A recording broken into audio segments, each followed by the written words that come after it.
সেটা হচ্ছে integral calculus থেকে এই চ্যাপ্টারটি রয়েছে, integral calculus.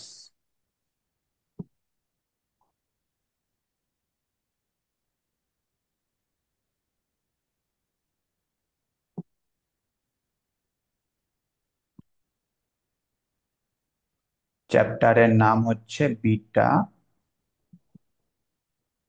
And gamma function.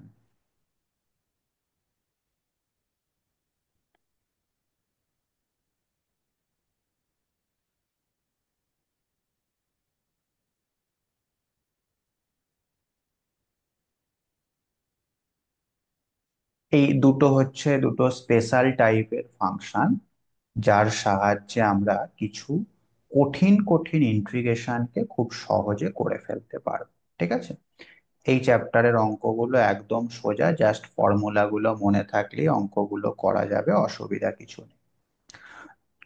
তবে এই বিটা অ্যান্ড গামা ফাংশন সম্পর্কে জানতে গিয়ে আমাদের আগে কিন্তু ইম্প্রপার ইন্টিগ্রাল জিনিসটা কি তার একটুখানি ধারণা থাকা চাই। যদিও ইম্প্রপার ইন্টিগ্রালটা তোমাদের পিএসসি তে নেই, এসএলএসটি 11-12-এ রয়েছে, তাও আমি একটুখানি ইম্প্রপার ইন্টিগ্রাল সম্পর্কে ধারণা এখন দিয়ে রাখছি।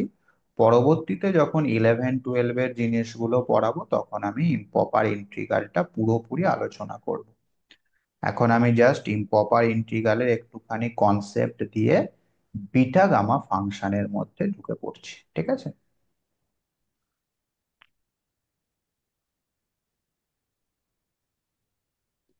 তাহলে লেখো ডেফিনেশন অফ ইমপ্রপার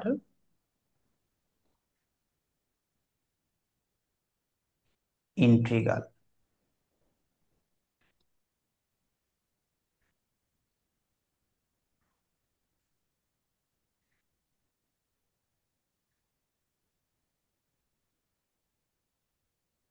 দেখো, আমরা যখন কোনো ডেফিনিট ইন্টিগ্রেশন করি তখন সেই ডেফিনিট ইন্টিগ্রেশনটা করার সময় আমরা অজান্তেই দুটো অ্যাজাম্পশন কিন্তু করে নিই। সেই অ্যাজাম্পশন দুটো করে নিয়ে আমরা ডেফিনিট ইন্টিগ্রেশনটাকে পারফর্ম করি।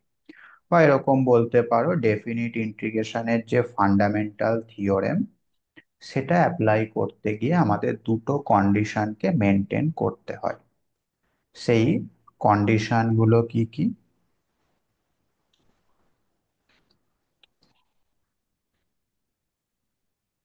To evaluate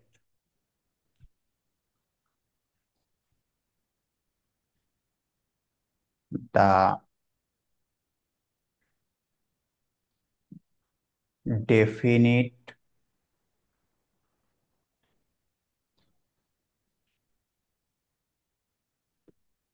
integral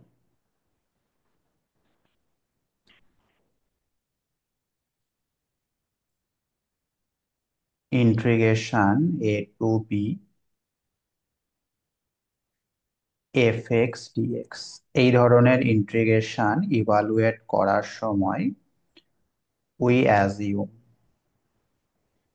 আমরা দুটো জিনিস অ্যাজিউম করে নিই। কি কি? নাম্বার ওয়ান হচ্ছে, এই যে আপার লিমিট আর লোয়ার লিমিট রয়েছে, তার limits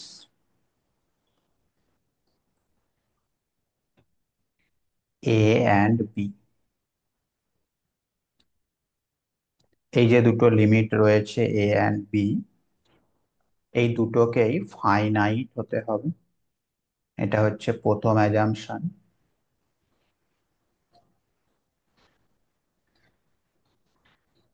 and second assumption number two, সেটা হচ্ছে the integrand,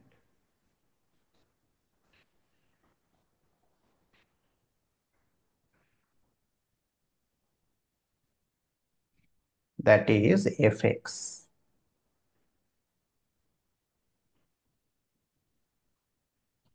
is bounded.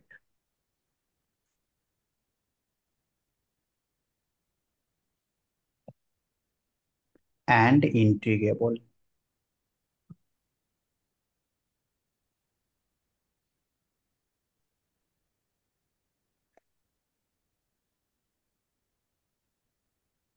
on a comma b, closed interval a comma b। ঠিক আছে, এই দুটো কন্ডিশন যদি মেনটেন করে তখনই কিন্তু আমরা এই ডেফিনিট ইন্টিগ্রেশনটাকে পারফর্ম করতে পারবো। কোনো একটা কন্ডিশন যদি ফেল করে যায় তখন কিন্তু ডেফিনিট ইন্টিগ্রালটা আমরা করতে পারবো না। ঠিক আছে, তো এখন যদি এই দুটো কন্ডিশনের মধ্যে কোনো একটা কন্ডিশন অথবা দুটো কন্ডিশনই ভায়োলেট করে যায়, তখন আমাদের এই ইন্টিগ্রেশনটাকে আমরা বলে থাকি ইমপ্রপার ইন্টিগ্রাল। বুঝতে পেরেছো? তাহলে কোনো একটা ইন্টিগ্রেশনকে ইমপ্রপার ইন্টিগ্রাল কখন বলা হবে? যদি ওই ইন্টিগ্রেশনটা এই দুটো কন্ডিশনের মধ্যে কোনো একটা অথবা দুটোকেই ভায়োলেট করবে। ঠিক আছে,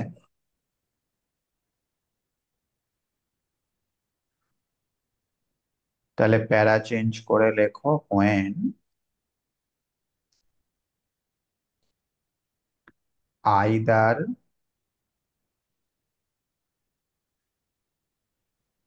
or both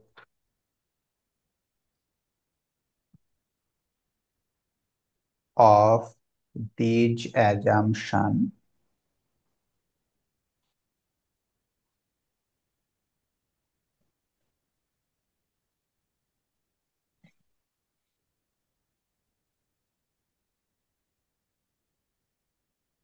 are not satisfied,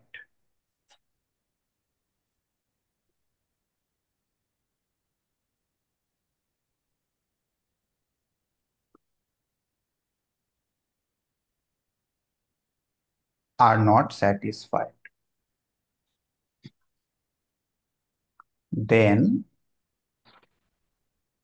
such integrals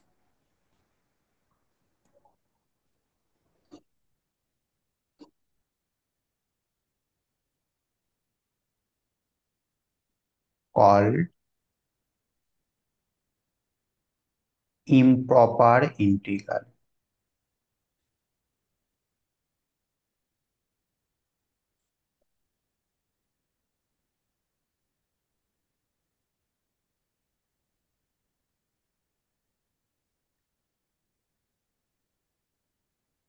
বুঝতে পারলেন? ফর এক্সাম্পল,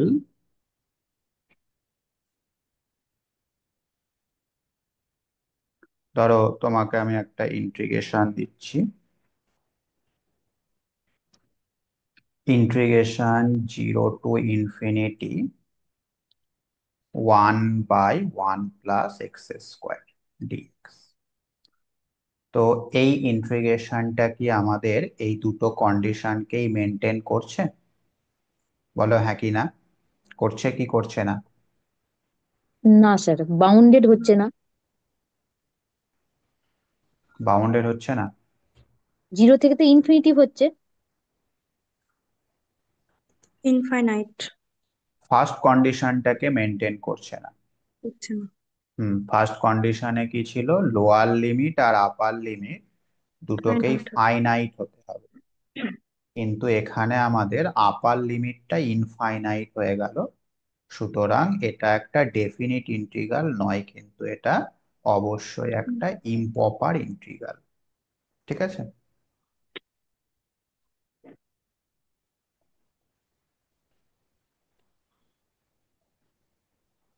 বুঝতে পারলে? অথবা যদি আমি এই ইন্টিগ্রেশনটার কথা বলি, 0 to 1 1/x² dx,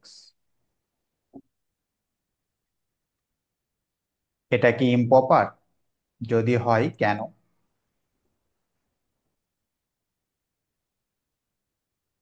বা এটা তুমি 0 থেকে 1 দিলে হবে, এটা কি ইমপ্রপার?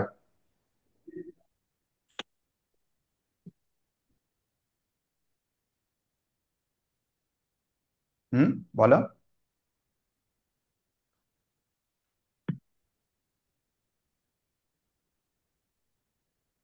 অবশ্যই ইম্প্রপার। তার কারণ লিমিট বসাতে গেলে তো তখন সেকেন্ড কন্ডিশনটা হচ্ছে না। হ্যাঁ, কারণ এই লোয়ার লিমিট যদি তুমি এক্স এর জায়গায় বসাও তাহলে 1/x² ফাংশনটা আনবাউন্ডেড হয়ে যাচ্ছে। আনবাউন্ডেড।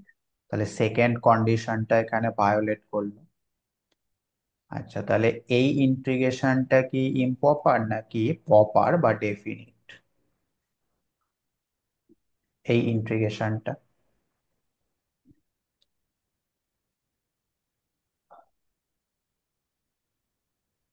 কে বলতে পারে?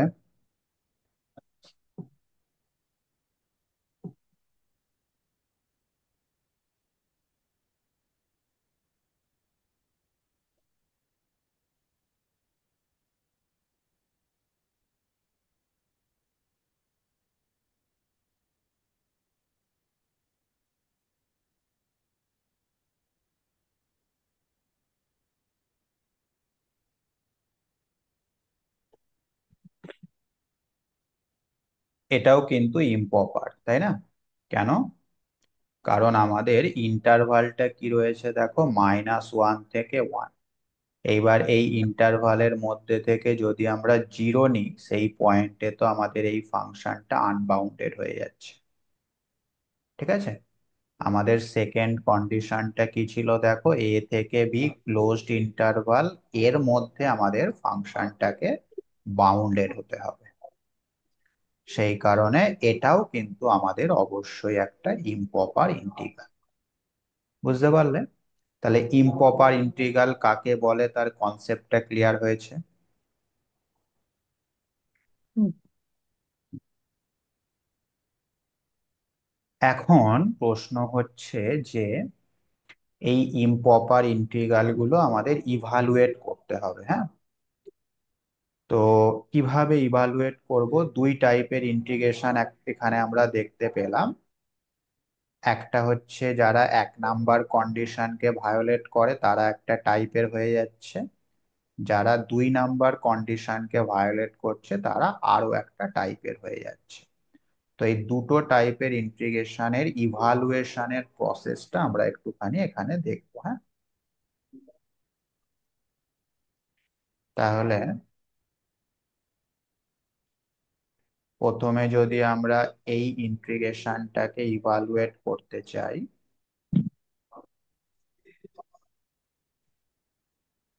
তাহলে সেটা কিভাবে করব?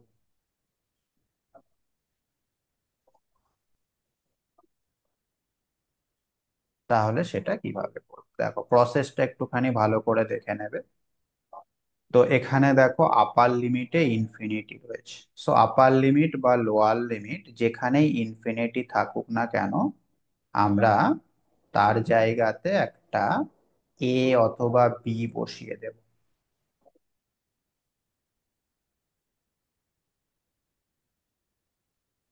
আর সেই ইন্টিগ্রেশনের সামনে limit b tending to infinity করে দেব। ঠিক আছে, মানে আমরা ইন্টিগ্রেশনকে দেখাচ্ছি না যে তোমার লিমিটে ইনফিনিটি রয়েছে, আমরা বলছি না তোমার লিমিটে একটা ফাইনাইট নাম্বারই রয়েছে বি। তুমি এটা ইন্টিগ্রেশন করো তোমার মতো, তারপর লাস্টে আমি বি এর জায়গায় আবার ইনফিনিটি বসিয়ে দেব। বুঝতে পারলে ট্রিকটা? তো এখন তুমি লিমিটটা যেরকম আছে রেখে দাও, লিমিট নিয়ে চিন্তার কোনো বিষয় নেই। তুমি আমাকে বলো এই ইন্টিগ্রেশনটা করে অ্যান্সার কত আসে। যেরকম তুমি ডেফিনিট ইন্টিগ্রেশন করো ওই রকম। ক্যাপিটাল বিটাকে মনে করো একটা ফাইনাইট নাম্বার, কত আসবে বলো? Tan inverse b minus tan inverse 0। তাহলে এটা আসবে ট্যান ইনভার্স বি, তাই তো? ট্যান ইনভার্স 0 মানে তো 0।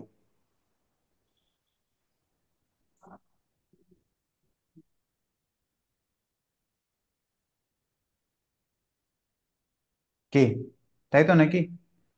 এবার যদি তুমি বি এর জায়গায় ইনফিনিটি বসাও, তাহলে এটা কত হবে? ট্যান ইনভার্স ইনফিনিটি আর ট্যান ইনভার্স ইনফিনিটির ভ্যালু কত?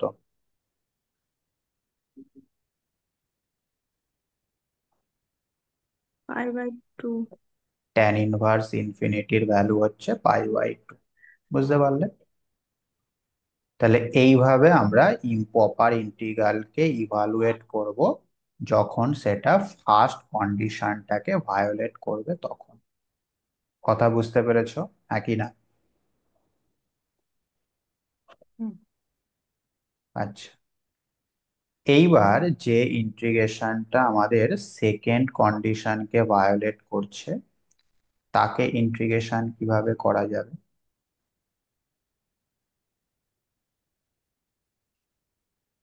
Evaluate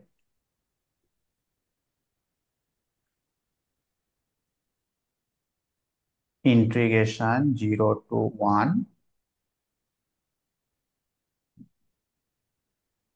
dx/x²। তো এটা সেকেন্ড কন্ডিশনকে ভায়োলেট করছে, তাই না? আচ্ছা, সেকেন্ড কন্ডিশনটাকে ভায়োলেট করছে মানে এখানে টা আমাদের আনবাউন্ডেড হচ্ছে। কোন পয়েন্টের জন্য আনবাউন্ডেডটা হচ্ছে? দেখো, এই 0 পয়েন্টের জন্য। তাহলে এখানে আমরা একটা কাজ করছি,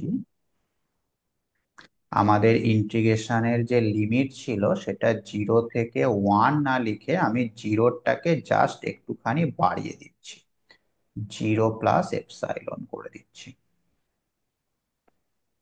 ব্যাপারটা এইভাবে ভাবো, আমাদের ইন্টিগ্রেশনটা এই রেঞ্জের মধ্যে হচ্ছিল 0 থেকে 1। আমি কি করলাম, 0 থেকে না নিয়ে জিরোর খুব কাছাকাছি একটা ফাইনাইট নাম্বার নিলাম, 0 + সেখান থেকে ইন্টিগ্রেশনটা করব। তাহলে 0 থেকে 1 এর মধ্যে ইন্টিগ্রেশন করে যে ভ্যালু আসবে তার খুব কাছাকাছি 0 + তার মধ্যে ইন্টিগ্রেশন করেও কিন্তু একই রেজাল্ট আমরা পাবো। ঠিক আছে? এখন তুমি যে বলছো এপসাইলনটা খুব ছোট, 0-র কাছাকাছি, তার প্রমাণ কোথায়? তো সেইটা বোঝানোর জন্য আমাকে লিমিটের এই ইন্টিগ্রেশনের সামনে একটা ε → 0 প্লাস দিতে হবে। এটা মানে বোঝাচ্ছে এপসাইলনটা 0-র খুব কাছাকাছি একটা নাম্বার। ঠিক আছে? তুমি তো 0-র কাছাকাছি বলে এপসাইলনটাকে হাফও নিয়ে নিতে পারো। তাহলে হাফ থেকে 1 করলে সেই ইন্টিগ্রেশনের ভ্যালুটা কি 0 থেকে 1 এর সঙ্গে 1 পর্যন্ত ইন্টিগ্রেশনের ভ্যালুর সঙ্গে সমান হবে? কখনোই হবে না।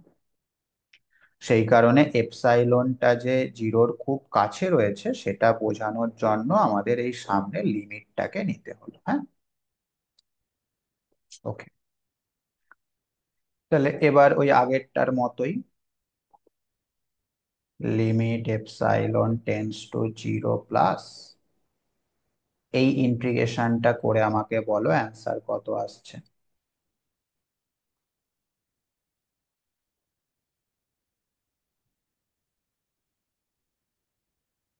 এপসাইলন একটা ফাইনাইট নাম্বার।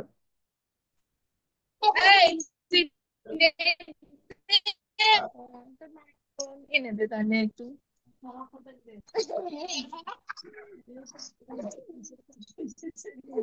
আরে, ছি, ছি, ছি। এই পালা পালা পালা।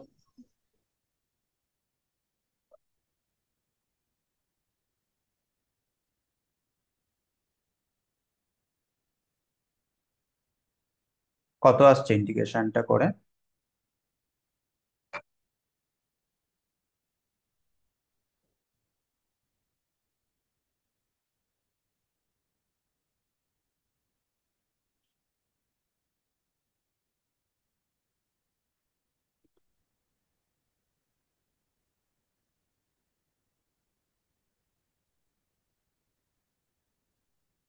1/x², তার ইন্টিগ্রেশন হচ্ছে -1/x। 1 - 1/ε।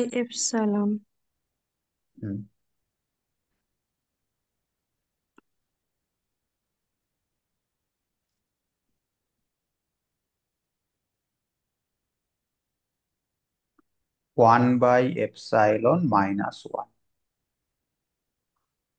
এটাই তো?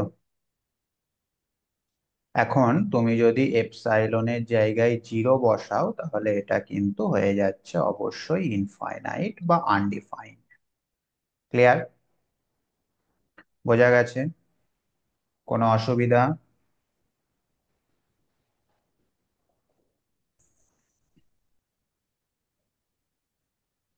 তাহলে সেম প্রসেসে আমাকে বলো, আমরা যদি এই ইন্টিগ্রেশনটা করতে চাই -1 থেকে 0 1/x² তাহলে সেটা কিভাবে করব?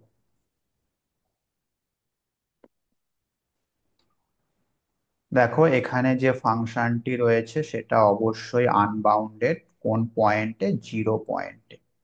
তো এখন জিরোটা আমাদের উপরে রয়েছে, আপার লিমিটে রয়েছে। তো কনসেপ্টটা তুমি ভাবো এইভাবে, আমাদের ইন্টিগ্রেশনটা করতে হবে -1 থেকে 0 পর্যন্ত, কিন্তু জিরোতে আনবাউন্ডেড, জিরোতে সমস্যা। তো আমরা একটা কাজ করব, জিরোর একটুখানি আগে নিয়ে গিয়ে ছেড়ে দেবো। তার মানে 0 - পর্যন্ত আমরা ইন্টিগ্রেশনটা করব, একদম জিরোতে নিয়ে যাব না ইন্টিগ্রেশনটাকে। বুঝতে পারলে? তাহলে সেক্ষেত্রে আমাদের এটা কেমন হবে? Limit epsilon tends to 0 plus integration -1 থেকে 0 - এপসাইলন 1/x²dx। তাহলে লোয়ার লিমিটে সমস্যা বা আনবাউন্ডেড হলে সেটাকে আমরা প্লাস করে দেব, আর আপার লিমিটে সমস্যা হলে সেটাকে আমরা মাইনাস করে দেব। ঠিক আছে? তাহলে সেম প্রসেসে আমাদের এটার অ্যান্সার কি আসছে বলো?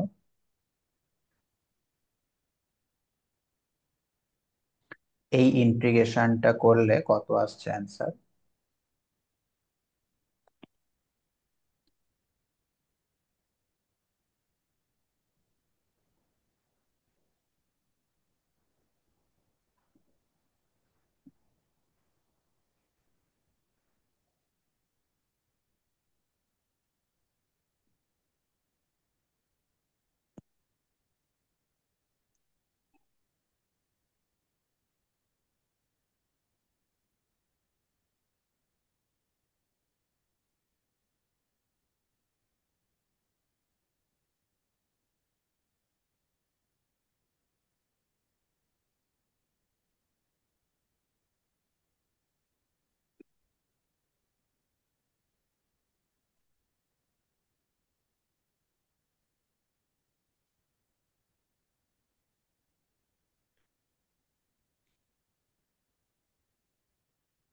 কত আসছে বলো?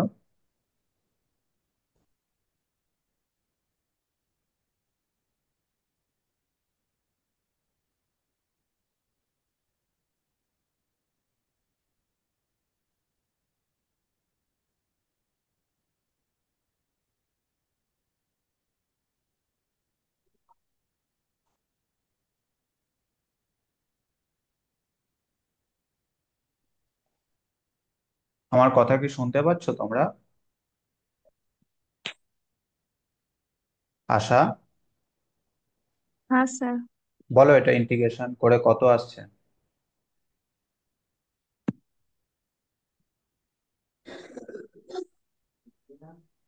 হুম, কুমকুম বলো। আনসারটা হলো ইনফিনিটিভ আসছে -1/∞+1। Infinity -1/ε+1, epsilon tends to zero বসিয়েছি, তাহলে ইনফিনিটি তাহলে +1, তাহলে 1 ইনফিনিটি। - 1/এপসাইলন, হ্যাঁ। তাহলে এটা আসছে নেগেটিভ ইনফিনিটি, তাই তো? ঠিক আছে। তো এইভাবে আমরা ইম্প্রপার ইন্টিগ্রালকে ইভালুয়েট করতে পারি। ঠিক আছে? ইম্প্রপার ইন্টিগ্রাল কাকে বলে, কেমন দেখতে হয় আমরা জানলাম, এবং ইভালুয়েট করার সিম্পল প্রসেস আমরা শিখলাম। এখন এই ইম্প্রপার ইন্টিগ্রাল ইভালুয়েট করে, হ্যাঁ, ইভালুয়েট করে যদি ফাইনাইট কোনো ভ্যালু পাওয়া যায়, ভালো করে শুনবে, আফটার ইভালুয়েশন যদি আমরা ফাইনাইট কোনো ভ্যালু পাই তখন আমরা বলবো আমাদের ওই ইম্প্রপার ইন্টিগ্রালটা কনভার্জেস। কি বলবো? কনভার্জেস। আর যদি ফাইনাইট কোনো ভ্যালু না পাওয়া যায় তখন আমরা বলবো আমাদের ইম্প্রপার ইন্টিগ্রালটা ডাইভার্জেস। যেমন এইটা ডাইভার্জেস।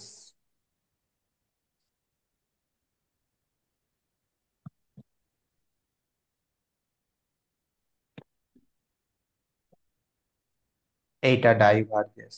ঠিক আছে।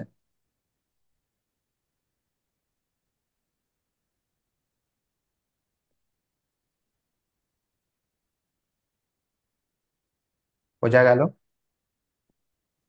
ঠিক আছে। তাহলে এইবার চলে এসো আমাদের মেন জায়গাতে, বিটা এবং গামা ফাংশন, যেটা আমাদের মেন উদ্দেশ্য। হ্যাঁ, এখনো পর্যন্ত যা পড়ালাম সেখান থেকে কিন্তু কোয়েশ্চেন আসবে না। কোয়েশ্চেন আসবে এইখান থেকে, বিটা অ্যান্ড গামা ফাংশন থেকে। তবে বিটা আর গামা ফাংশন জানতে গেলে ইম্প্রপার ইন্টিগ্রেশনের কনসেপ্ট একটুখানি হলেও থাকা প্রয়োজন। Definition of gamma function.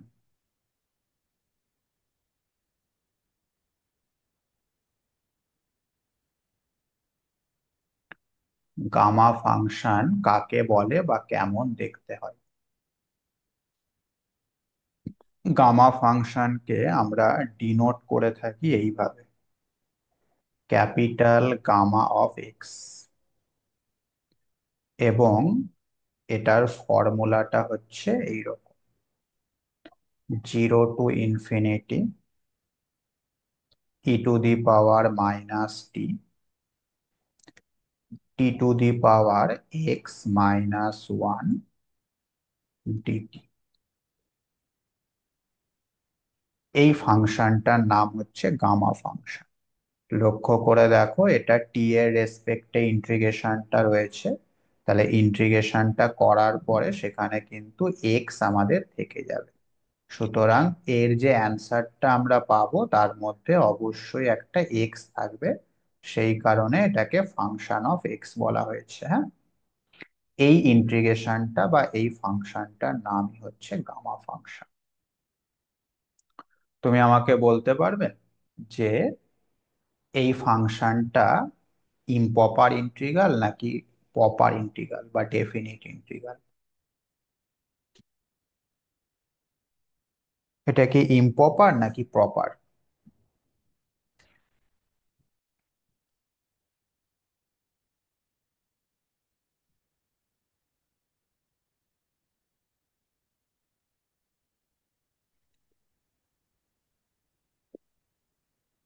Improper. Improper কেন? কারণ জিরো আপার টু, লিমিটটা হ্যাঁ। আনবাউন্ডেড কারণ আপার লিমিট ইনফিনিটি রয়েছে, তাই তো? তাহলে এটা কোন কন্ডিশনটাকে ভায়োলেট করছে? নাম্বার।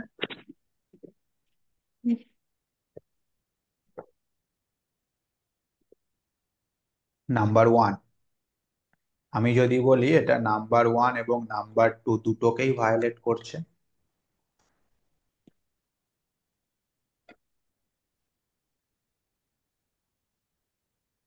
কিরকম ভাবে করছে দেখো, এই যে এক্স, সেটাকে যদি আমি লেস দ্যান 1 নিয়ে নিই,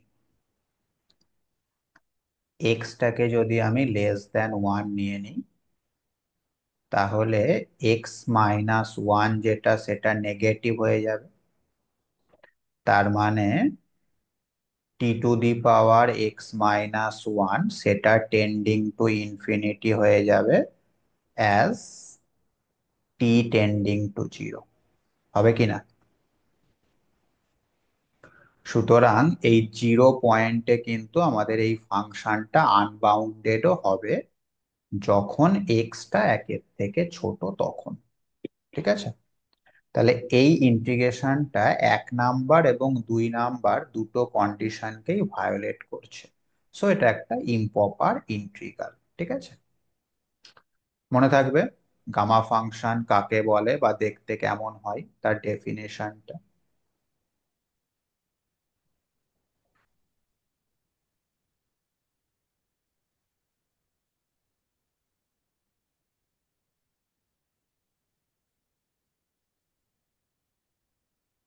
প্যারা চেঞ্জ করে লেখো, ইট ইজ কনভার্জেন্ট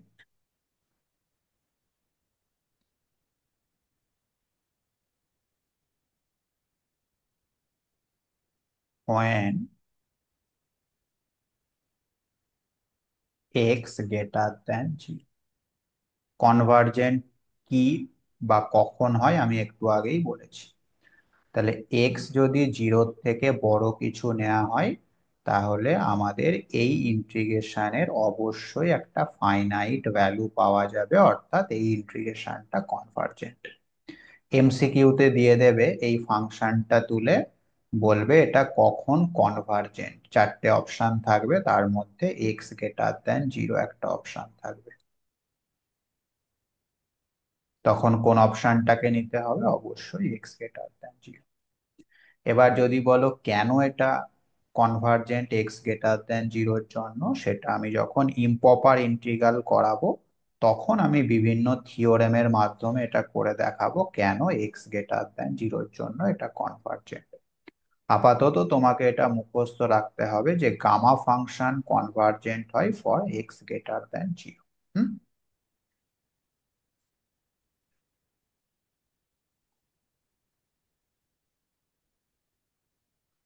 ঠিক একইভাবে বিটা ফাংশন কেমন দেখতে হয়?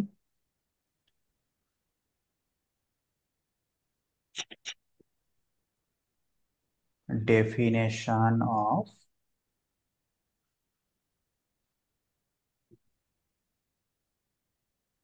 beta function।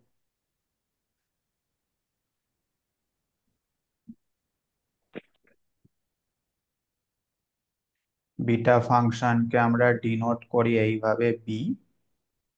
এটা হবে function of x and y. হ্যাঁ, এর ডেফিনেশনটা হচ্ছে এইরকম: 0 to 1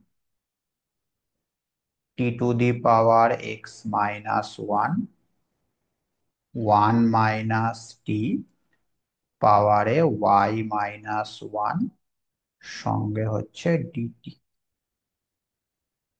বুঝতে পারলে? তাহলে এটা কি ইম্প্রপার ইন্টিগ্রাল নাকি প্রপার?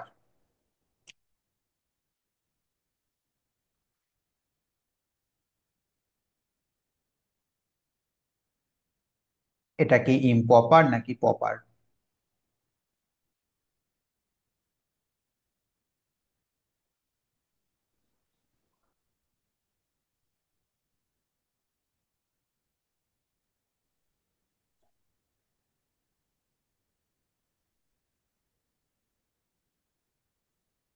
বলো। প্রপার হবে এটা। প্রপার হবে। যদি এক্সটা একের থেকে ছোট হয় আর টি এর জায়গায় যদি জিরো বসাও, তাহলে এই জিনিসটার মান তো ইনফিনিটি হয়ে যাবে, সেক্ষেত্রে তো আনবাউন্ডেড হয়ে যাচ্ছে। ঠিক একইভাবে যদি ওয়াইটা একের থেকে ছোট হয় এবং টি এর জায়গায় যদি 1 বসাও, তাহলে এই পার্টটা তো আনবাউন্ডেড হয়ে যাচ্ছে। তাহলে প্রপার কিভাবে হয়? ইমপ্রপার। হুম। সো বিটা ফাংশনও কিন্তু একটা ইমপ্রপার ইন্টিগ্রাল। হ্যাঁ, এটা অবশ্যই আমাদের কন্ডিশন 2 যেটা ছিল সেটাকে ভায়োলেট করছে। এটা কখন কনভার্জেন্ট হবে?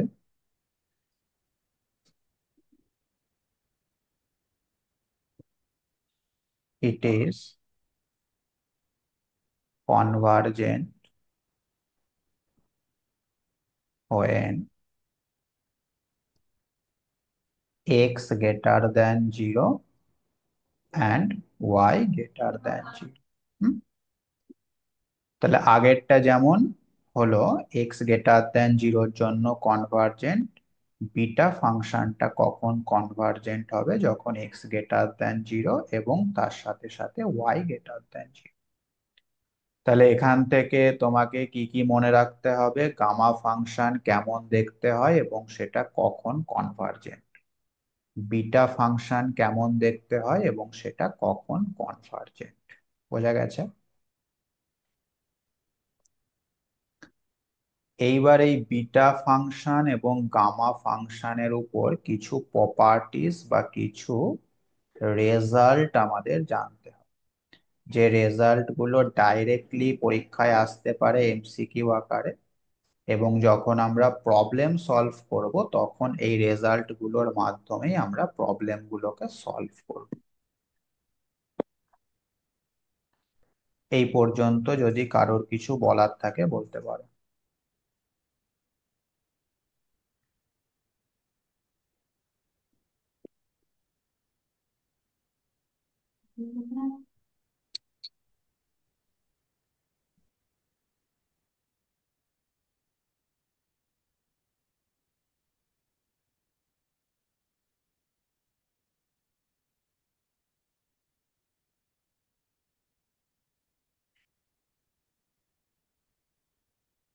ঠিক আছে, তাহলে এক এক করে এইবার রেজাল্ট গুলো লিখে নাও, প্রতিটা রেজাল্টই মুখস্থ রাখতে হবে, হ্যাঁ। প্রথমত হচ্ছে gamma x is continuous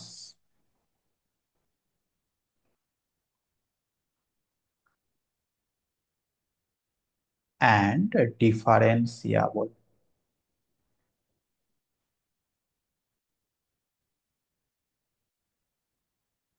for x greater than 0. কন্টিনিউয়াসও হয়, ডিফারেন্সিয়েবলও হয় for x greater than 0. Number 2, gamma n plus 1 সেটা সমান হয় n ইন্টু গামা n, অবশ্যই for n greater than 0. Number 3, gamma 1 is equal to 1. Number 4, gamma n plus 1 is equal to factorial n. তাহলে gamma n plus 1 এর দুটো result আমরা পাচ্ছি, একটা n ইন্টু গামা n আর একটা ডাইরেক্টলি ফ্যাক্টোরিয়াল n। যেটা ইচ্ছা ব্যবহার করা যেতে পারে, যখন যেটা প্রয়োজন আমরা সেটা ব্যবহার করব। Next number 5, beta x comma y is equal to beta y comma x. তাহলে বিটা ফাংশনে এক্স আর ওয়াই কে যদি ইন্টারচেঞ্জ করো কোনো পার্থক্য হবে না, দুটোই সেম জিনিস। নাম্বার 6, বিটা হাফ কমা হাফ এর ভ্যালুটা হয় পাই। নাম্বার 7, গামা হাফ এর ভ্যালু হয় রুট পাই।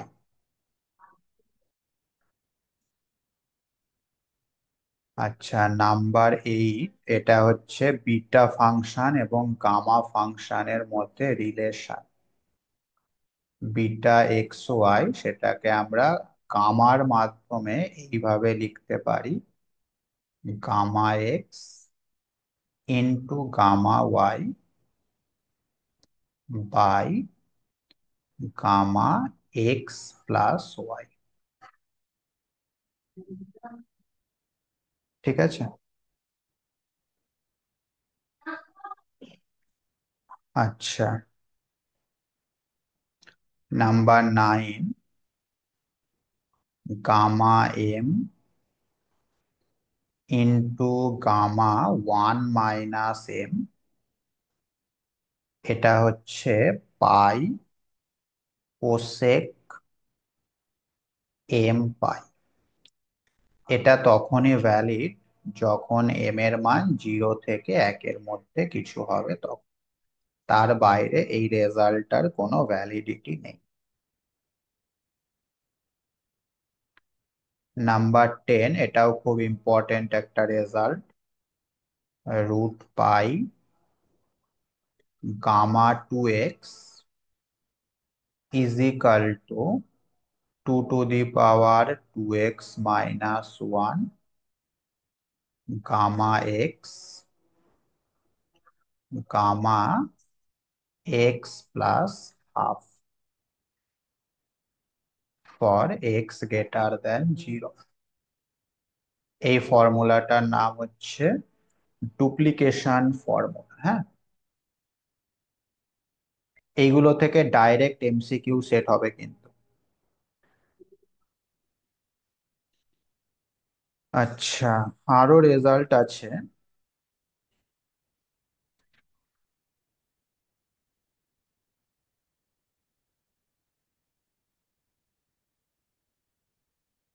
বিটা ফাংশন, সেটাকে আমরা সাইন কসের মাধ্যমেও এক্সপ্রেস করতে পারি। সেটাও একটুখানি লিখে নাও 11 নাম্বার দিয়ে। বিটা এক্স কমা ওয়াই, সেটাকে আমরা সাইন কসের মাধ্যমে এইভাবে এক্সপ্রেস করতে পারি। 2 × 0 to π/2 sine to the power 2x minus 1 theta cos to the power 2y minus 1 theta d theta।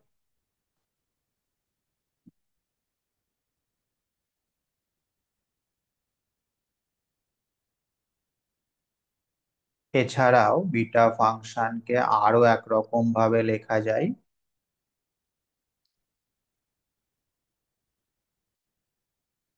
Integration 0 to ∞ t⁻x - 1 dt by 1 plus t পাওয়ারে x plus y, এইভাবেও লেখা যায়।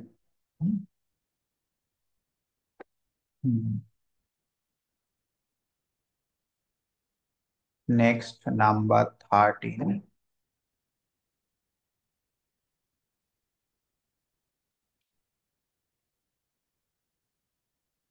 গামা এক্স, সেটাকে এইভাবে লেখা যেতে পারে 2 × 0, e⁻−t²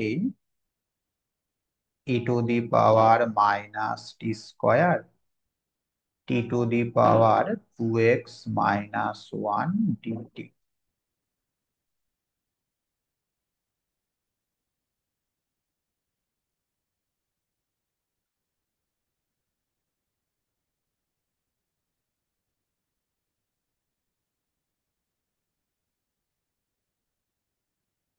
এবং লাস্ট আরেকটা লিখে নাও, integration 0 to π/2 sine to the power mx dx is equal to integration 0 to π/2 cos to the power mx dx। সেটাকে লেখা যায় √π/2, উপরে হচ্ছে গামার মধ্যে m+1/2 আর নিচে হচ্ছে গামার মধ্যে m+2/2। মোটামুটি এই 14টা রেজাল্ট আমাদের মুখস্থ রাখতে হবে from gamma and beta function. এখান থেকে ডাইরেক্ট এমসিকিউ পাওয়া যাবে এবং অঙ্কতেও আমরা হেল্প পাবো এই রেজাল্ট গুলো থেকে। কিভাবে আমরা প্রবলেম সলভ করব সেটা আমি দেখাচ্ছি। তো এই পর্যন্ত কোনো অসুবিধা থাকলে আমাকে বলো।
এই পর্যন্ত কোনো সমস্যা নেই, তাই তো?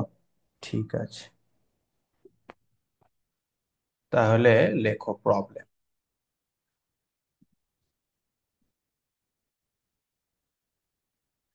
Integration 0 to ∞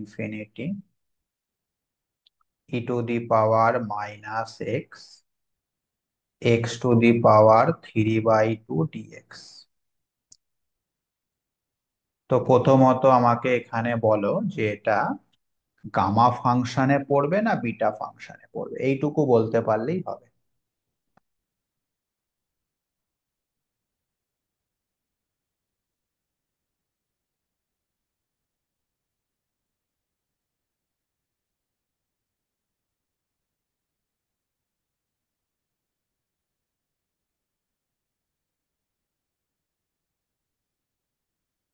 gamma function sir. কেন? কেন? e⁻−x−1 ছিল। হ্যাঁ, ইন্টিগ্রেশনের মধ্যে যেহেতু e⁻ রয়েছে সেখান থেকে বোঝা যাচ্ছে, অথবা ইন্টিগ্রেশনের লিমিট যেহেতু 0 থেকে ∞ রয়েছে সেখান থেকেও বোঝা যাচ্ছে। কারণ বিটা ফাংশনের লিমিট তো ইনফিনিটি থাকে না, লিমিট 0 থেকে 1 থাকে, তাই না? তাহলে আমরা বুঝে গেলাম যে হ্যাঁ, এটা আমাদের গামা ফাংশন দিয়ে হবে। ওকে, তো যখনই বুঝে গেলাম গামা ফাংশন দিয়ে হবে, গামা এক্স এর ফর্মুলাটা আমরা লিখে নিই এখানে, গামা এন, সেটা ইজ ইকাল টু কি ছিল বলো? ডেফিনেশন অনুযায়ী 0 to ∞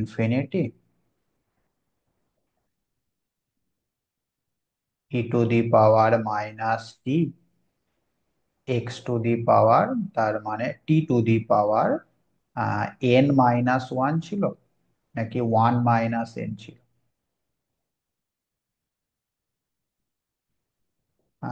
x−1 ছিল, হ্যাঁ। তাহলে x−1 মানে এক্ষেত্রে আমাদের n−1 হবে, যেহেতু আমরা গামা এন বার করছি। এক কাজ করো, এখানে ইন্টিগ্রেশনের যে ভেরিয়েবল টি সেটাকে তুমি এক্স করে দাও, কারণ অঙ্কে আমাদের ইন্টিগ্রেশনের ভেরিয়েবলটা এক্স রয়েছে। বুঝতে পারলে? এইবার তুমি এই জিনিসটার সাথে এই জিনিসটা কম্পেয়ার করো, করে আমাকে বলো এন এর মান কত দেখতে পাচ্ছ।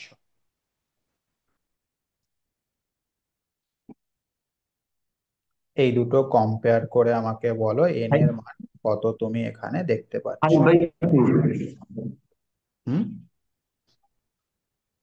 এন এর মান তুমি দেখতে পাচ্ছ 5/, অর্থাৎ এটাকে আমরা লিখতে পারি 0 থেকে ∞ e⁻−x x⁻⁵/2 - 1। সো এটাকে বলা যেতে পারে গামা 5/2। এখন আমাদের এই গামা 5/2 এর মানটা বার করতে হবে না? সো এটাকে তুমি এরকম লেখো 3/2 + 1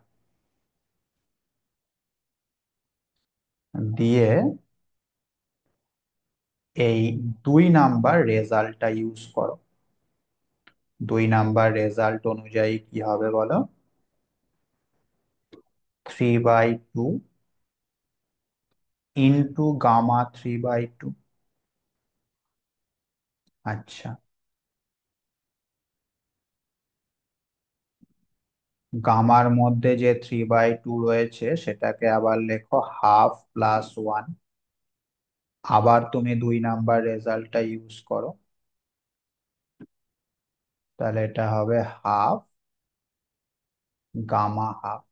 গামা হাফের মান অলরেডি আমাদের রেজাল্টের মধ্যে লেখা রয়েছে। কত গো গামা হাফের মান? √π। √π।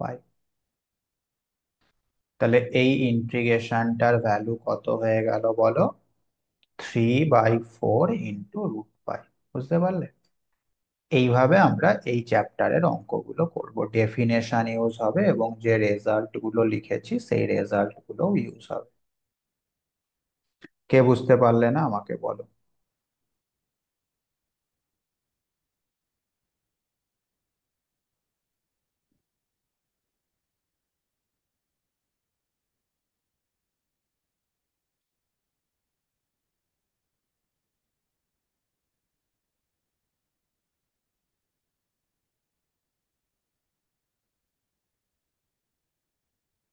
ঠিক আছে, একদম ইজি ব্যাপার, বুঝতে না পারার মতো কিছু নেই। Next question, integration 0 to ∞ √x e⁻⁻x³ dx। তো আমাকে বলো এটা কোনটায় আসবে, গামা না বিটা? Gamma function. গামা। কিন্তু গামা ফাংশনের ডেফিনেশনে আমরা দেখেছি যে এর পাওয়ারে কি ছিল, -x। এর পাওয়ারে -x ছিল, কিন্তু এখানে আমরা দেখতে পাচ্ছি এর পাওয়ারে কি রয়েছে, -x⁻³ তাহলে সেই কারণে আমাদের প্রথম কাজ হচ্ছে x⁻³ একটা কিছু ধরে নেওয়া, জেড ধরে নাও। তাহলে এখান থেকে dx কত আসবে গো, dz/3x²। তার মানে dz/3x² মানে z⁻, কত, 2/3।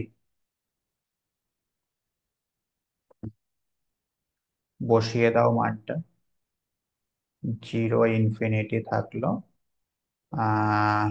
√x মানে কত হবে,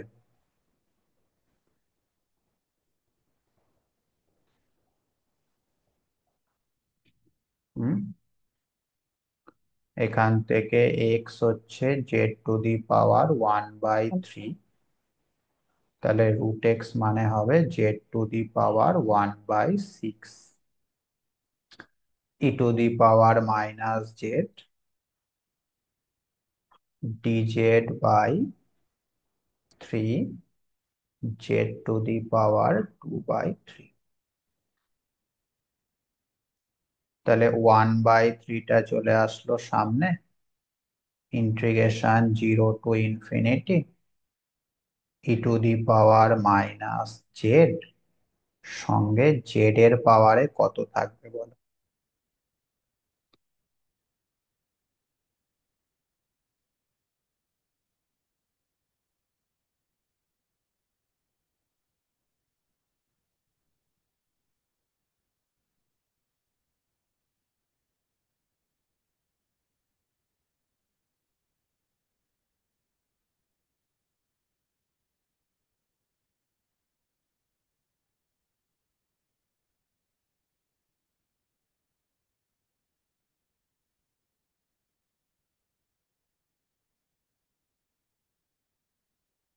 কত থাকবে z এর পাওয়ারে?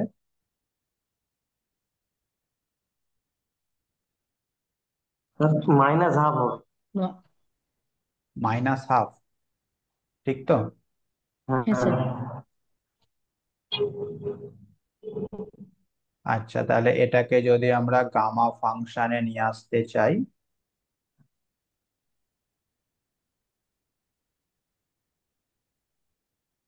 z⁻⁻½ কে আমরা লিখতে পারি ½ -1। তাহলে এটা হয়ে যাচ্ছে কত, 1/3 gamma. Gamma half. Gamma half মানে হচ্ছে √π। তাহলে এটার অ্যান্সার হয়ে গেল √π/। বুঝতে পারলে? বলো, কোনো অসুবিধা হ্যাঁ কি না?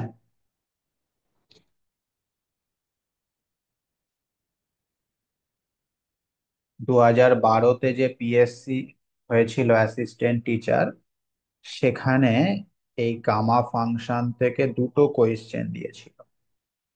তার ফার্স্ট কোয়েশ্চেনটা আমি তোমাদের দিচ্ছি, 0 to ∞ e⁻ dx, চারটে অপশন।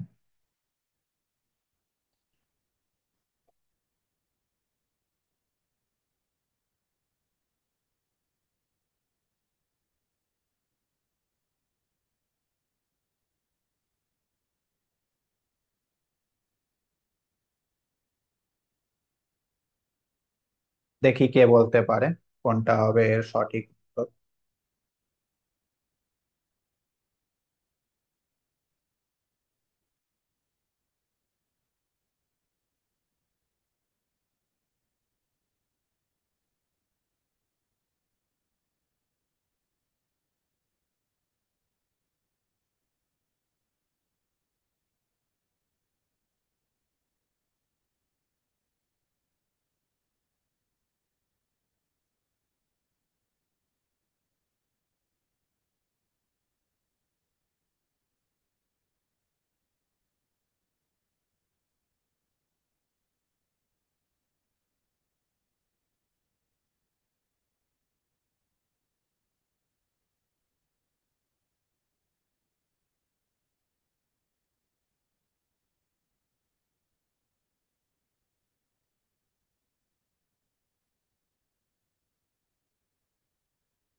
√π/2।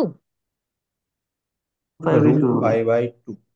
আচ্ছা, তো এখানে আমাদের এর পাওয়ারে যেহেতু -x² রয়েছে, তো আমাদের প্রথম কাজ কি করতে হবে, পুট করতে হবে x² = z।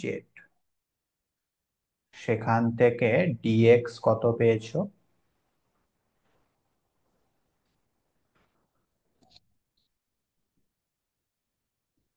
dx কত পেয়েছো? ½ × z⁻½ dz। ½ × z⁻½ dz। বসিয়ে দাও ইন্টিগ্রেশনের মধ্যে।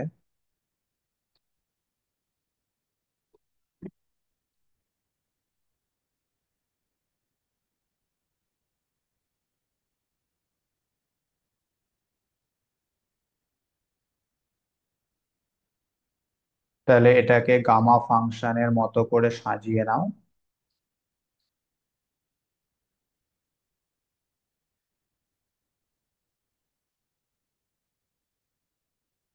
z⁻½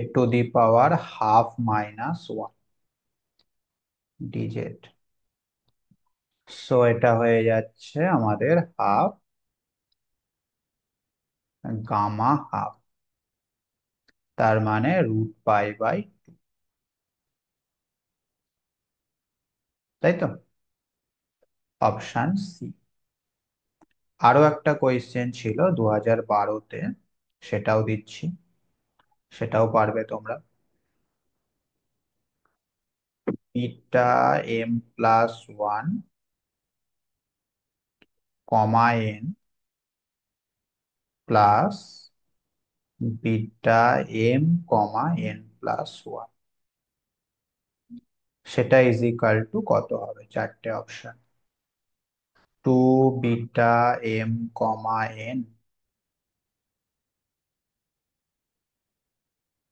βm, m × βm, option D n × βm। যে রেজাল্ট গুলো লিখিয়েছিলাম, ওই রেজাল্ট গুলো অ্যাপ্লাই করো, তাহলেই চলে আসবে। দেখি কে বলতে পারে।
কোনটা হচ্ছে?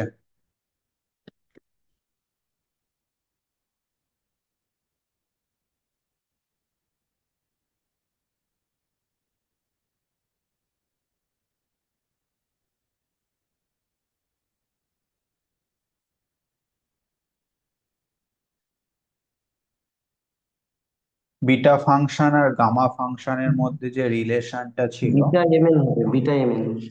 Beta m n, option B. হ্যাঁ স্যার, অপশন বি। আচ্ছা, সেই রেজাল্টটা ইউজ করো, অর্থাৎ এখানে এই 8 নাম্বার রেজাল্টটাকে ইউজ করো। 8 নাম্বার রেজাল্ট অনুযায়ী বিটা এম প্লাস 1 কমা এন প্লাস বিটা এন কমা m, n+1। তো 8 নাম্বার রেজাল্ট অনুযায়ী কি হবে বলো? প্রথমটাকে কি লিখতে পারবো? Gamma m+1 into gamma n by gamma m+n+1, তাই তো? ঠিক একইভাবে সেকেন্ড পার্টটাকে কি লিখতে পারবো বলো? গামা m+n+1, আর উপরে হচ্ছে গামা m সঙ্গে গামা n+1।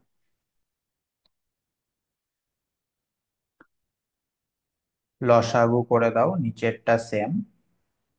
তাহলে নিচেরটাকে আবার গামার যে প্রপার্টি রয়েছে, কোন প্রপার্টি? গামার এই যে প্রপার্টি নাম্বার 2, এই প্রপার্টিটা যদি ইউজ করো, সেক্ষেত্রে নিচেরটা হবে m+n গামা m+n, আর উপরের এই প্রথমটাতেও ওই প্রপার্টিটা ইউজ করো, তাহলে এটা হবে m, সঙ্গে গামা n+,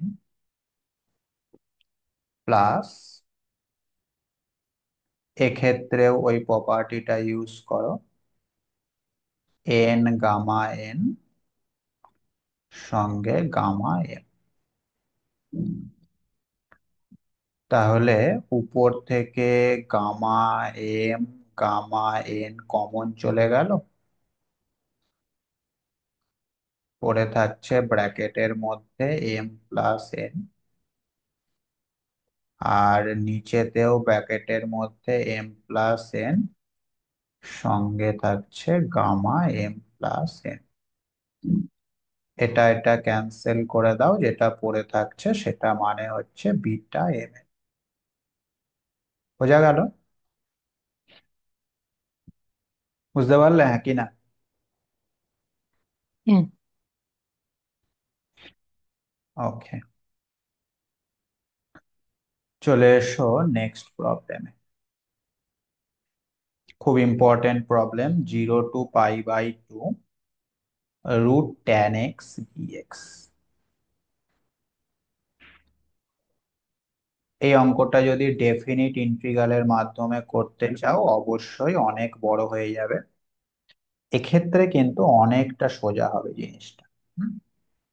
কিরকম ভাবে করছি দেখো, ট্যান সেটাকে আমরা সাইন কসে লিখতে পারি। তাহলে এটাকে লেখা যেতে পারে সাইন হাফ এক্স সঙ্গে কস -হাফ x dx। এরকম ধরনের একটা ফর্ম ছিল না রেজাল্টের মধ্যে, সাইন কস দিয়ে? এই যে 11 নাম্বার রেজাল্টটা দেখো। তো 11 নাম্বার রেজাল্ট অনুযায়ী এই টুটাকে বাঁদিকে নিয়ে নাও,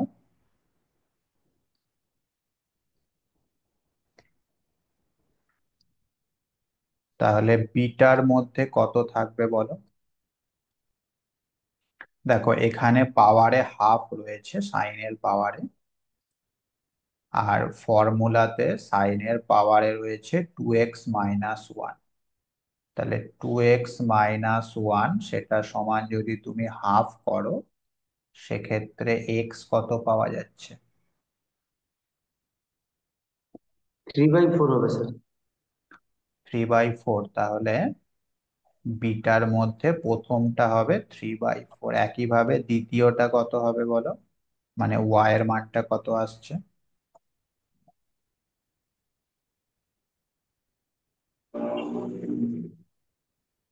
1/4। 1/4। আচ্ছা, তাহলে এটাকে আবার গামাতে নিয়ে যাওয়া যেতে পারে। এটা মানে হচ্ছে গামা 3/4, গামা 1/4 বাই নিচে হচ্ছে গামা, এই দুটো যোগ, ওই দুটো যোগ করলে 1। গামা 1 মানে কত গো? গামা 1 1। গামা 1 মানে 1। আচ্ছা, গামা 1/4 থাকলো, আর গামা 3/4 সেটাকে আমি লিখছি 1 - 1/4। এইটুকুর আবার মান আমরা জানি।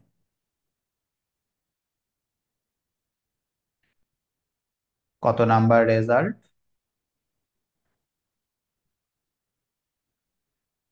9 নম্বর। রেজাল্ট নাম্বার 9, একদমই তাই। Gamma m into gamma 1 - m. M এর মান 0 থেকে 1, আমাদের এক্ষেত্রে এম এর মানটা কত হচ্ছে? 1/4, তাহলে অ্যাপ্লাই করাই যাবে। সো 9 নাম্বার রেজাল্ট অনুযায়ী এটা ইজ ইকাল টু কি হবে? 1/2 ইন্টু, বলো।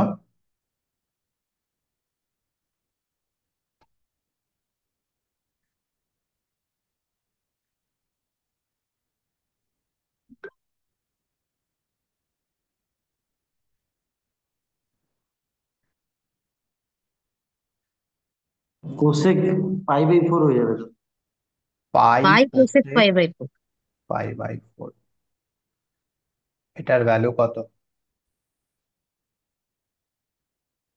√2। হুম, √2। পাই/2 √2 হলো। হ্যাঁ, পাই/2 √2। পাই/2 রুট। ঠিক আছে, তাহলে কত সহজে হয়ে গেল।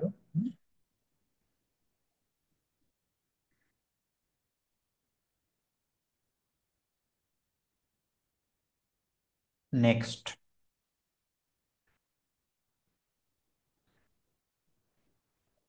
ইন্টিগ্রেশন 0 থেকে 1, x⁻³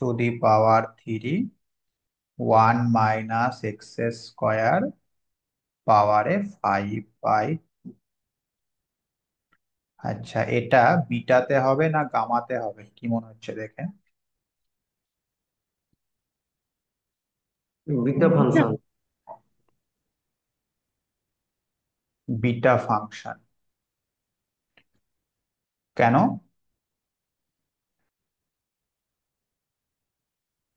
কেন বিটা ফাংশন?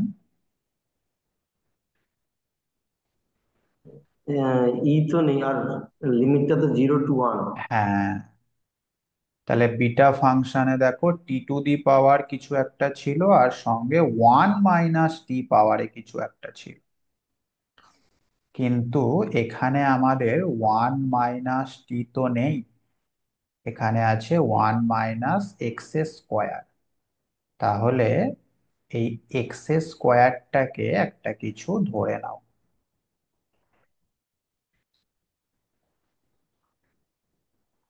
টি ধরে নাও x²টাকে। সেক্ষেত্রে dx সমান কত হবে আমাকে বলো।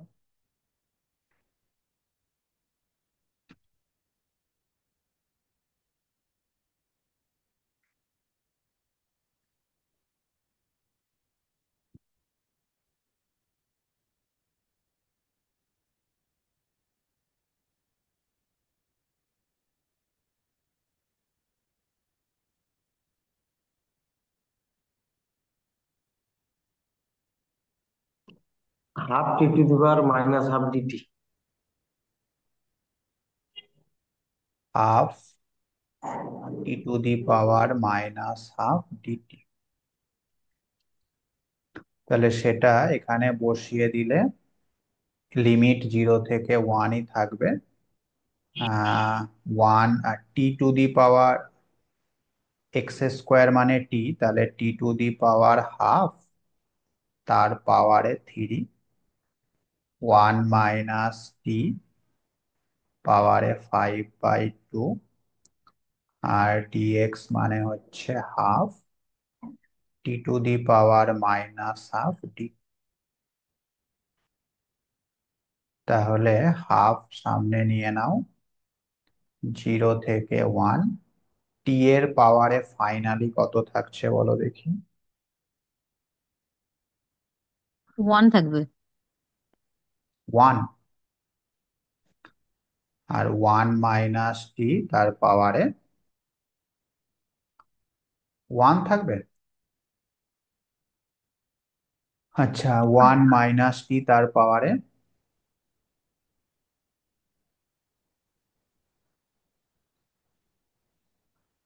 ওটাতে 5/2 আছে যেমন। যেমন আছে 5/2 ওই রকমই থাকবে।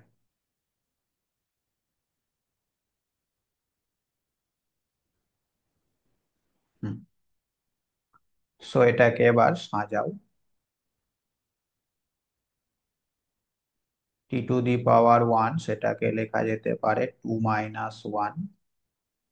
1 মাইনাস টি পাওয়ারে 5/2 সেটাকে লেখা যেতে পারে 7/2 -1।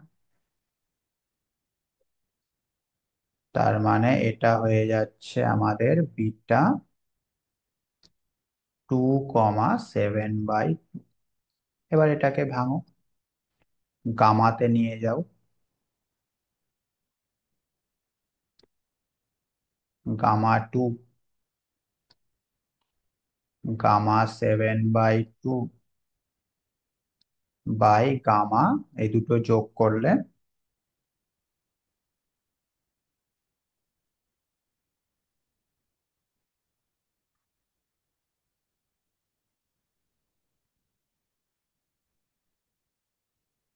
By two.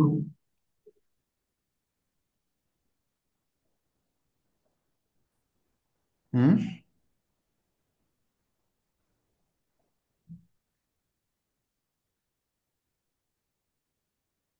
11/2 হয়ে যেত স্যার। 11/, ঠিক আছে।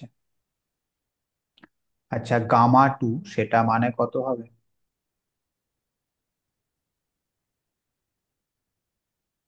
ফ্যাক্টোরিয়াল 2। হ্যাঁ, গামা 7/2টা থাক।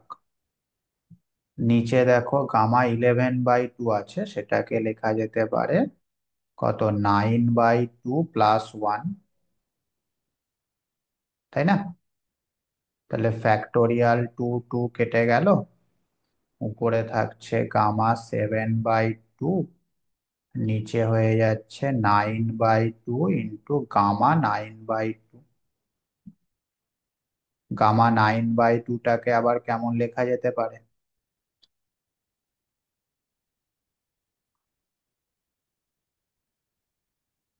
7/2 + 1, তাহলে 7/2 থাকলো, সঙ্গে হচ্ছে গামা 7/2। বুঝতে পারলে? এটা এটা কেটে দাও, কত আসছে তাহলে? 4/7 নং 63।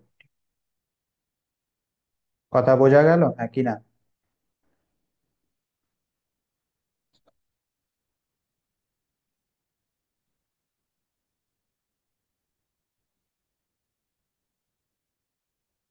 ঠিক আছে।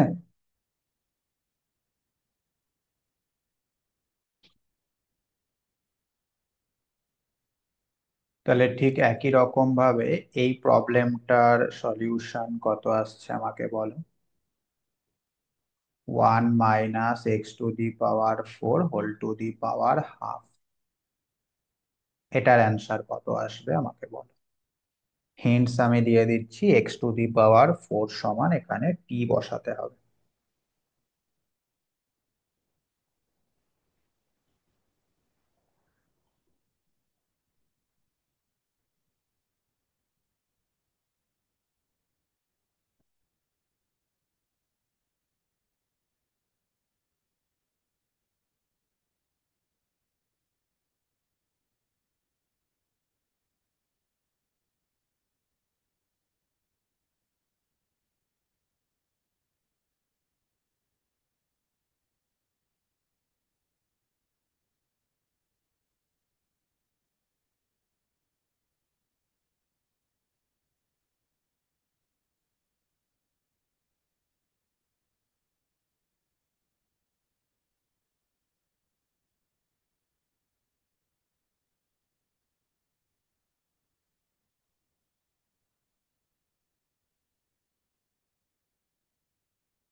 কি করে দিলি রে?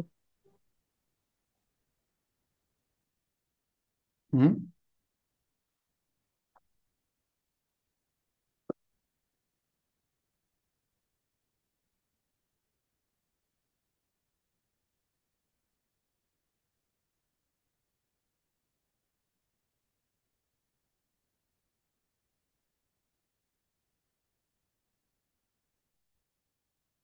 কত হচ্ছে অ্যান্সার?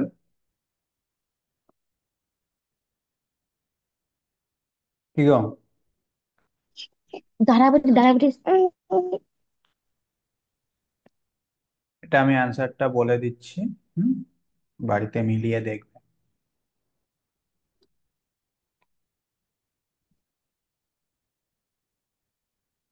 Γ1/4 তার হোল স্কোয়ার বাই 6√2π, এরকম আসবে অ্যান্সার। বুঝতে পারলে? তাহলে গামা ফাংশন নিয়ে কোনো অসুবিধা আছে আর? গামা ফাংশন থেকে একটা দুটো যেরকমই অঙ্ক দিক, অবশ্যই সেটা আমরা করতে পারবো। এবং রেজাল্ট গুলো, ডেফিনেশন গুলো খুব ইম্পর্টেন্ট গামা ফাংশনের, সেগুলো মুখস্থ রাখতে হবে। ঠিক আছে? ওইদিকে আমাদের জিওমেট্রি যেরকম চলছে চলবে, অসুবিধা কিছু নেই। তার মাঝে মাঝে আমরা এরকম ছোটখাটো টপিক গুলো আলোচনা করে নেব। জিওমেট্রিতে কারোর কোনো অসুবিধা আছে এতক্ষণ পর্যন্ত যা হয়েছে? থাকলে বলতে পারো। 2D টা প্রায় শেষ জিওমেট্রি, তাই না? কি জগদীশ? হ্যাঁ হ্যাঁ স্যার, স্যার এইটাই লাস্টে যদি এক্স টু দি পাওয়ার 4 কে টি ধরি, তাহলে হ্যাঁ, লিমিট চেঞ্জ করতে হবে আবার। কেন? লিমিট তো 0 থেকে 1ই তো আছে। এক্স টু দি পাওয়ার 4 কে টি ধরলে তাহলে এক্স এর ভ্যালু 0 হলে তো 1 হয়ে যাবে, 1 to 0 হয়ে যাবে। x0 বসালে t1 হয়ে যাবে?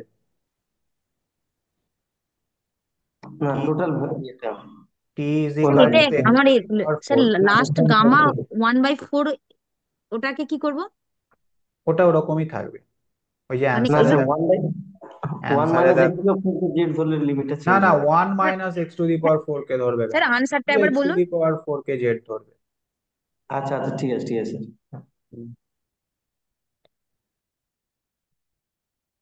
স্যার আনসারটা লেখা হলো না, একবারটি যদি বলেন। আনসারটা ওই দেখে নেবে পরে, পিডিএফটা দেখবে, আচ্ছা দেখে আচ্ছা আচ্ছা, ঠিক নেবে। আছে, হ্যাঁ। শুধুমাত্র x⁴ কে জেড ধরতে হবে, আগেরটা যেমন শুধু x² কে জেড ধরলাম ওই রকম। হ্যাঁ স্যার, হ্যাঁ স্যার। ঠিক আছে,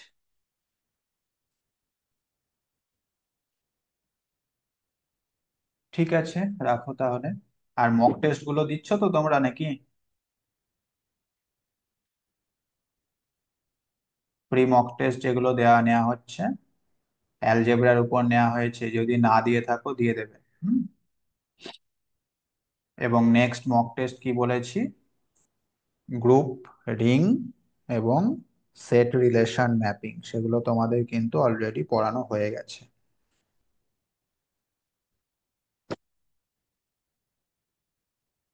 ঠিক আছে, রেখে দিলাম তাহলে।